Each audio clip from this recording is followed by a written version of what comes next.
Hi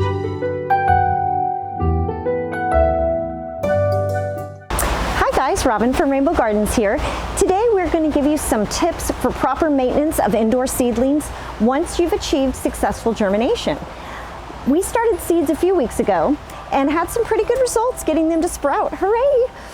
Now we need to focus on the maintenance phase of the seedlings to make sure that they continue to grow.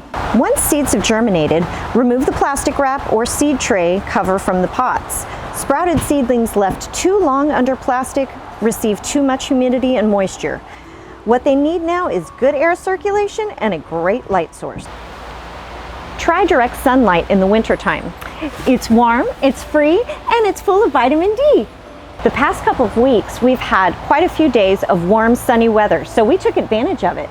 We let our seedlings sunbathe in the bright light and fresh air for a few hours each day whenever the temperatures were mild. When it's cold outside, a warm south-facing window is a great option. If you are growing your transplants in a window, turn your pots or seed trays a quarter turn each week. This promotes even growth with all sides of your plant receiving a healthy dose of sunlight. You'll notice if your seedlings are craving light because they will actually start to stretch towards it. You may end up with some pretty weak transplants if they aren't receiving enough sunlight. If you can't get enough natural light from a sunny window, or if it's been too cloudy and cold to take your seedlings outside, grow lights can offer seedlings a fantastic light source any day and any time of the year. Grow lights also offer an extra source of warmth for your young seedlings. Now that all plastic coverings have been removed from our seedlings, we'll need to be more mindful of their water needs.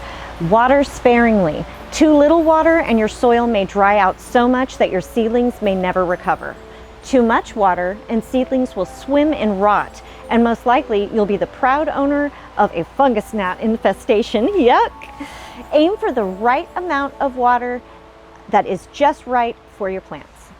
It's best not to guess when it comes to whether or not to water. If your seeds are in a bigger pot, you can use your moisture meter. If your pots are too small to stick your finger in them, use a stick and gently poke it into the seed pot, avoiding the seedlings. If soil sticks to the stick like an underdone cake, you can pass on watering for the day. If the soil falls away from the stick with no residue, it's time to water. When your seedlings have grown their first true set of leaves, it's time to thin them. Remember how we planted 2 or 3 seeds in each pot in our first video series?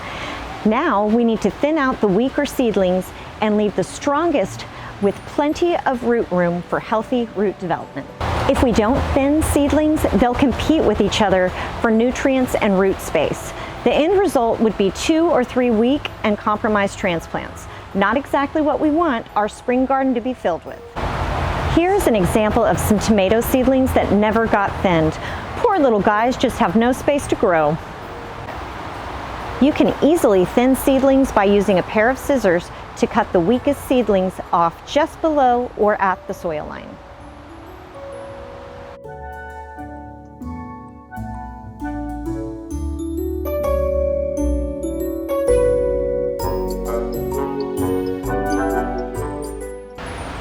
That pretty much wraps up our seedling maintenance video. We'll be back soon to talk about hardening off your transplants, which is the final stage of growing seedlings.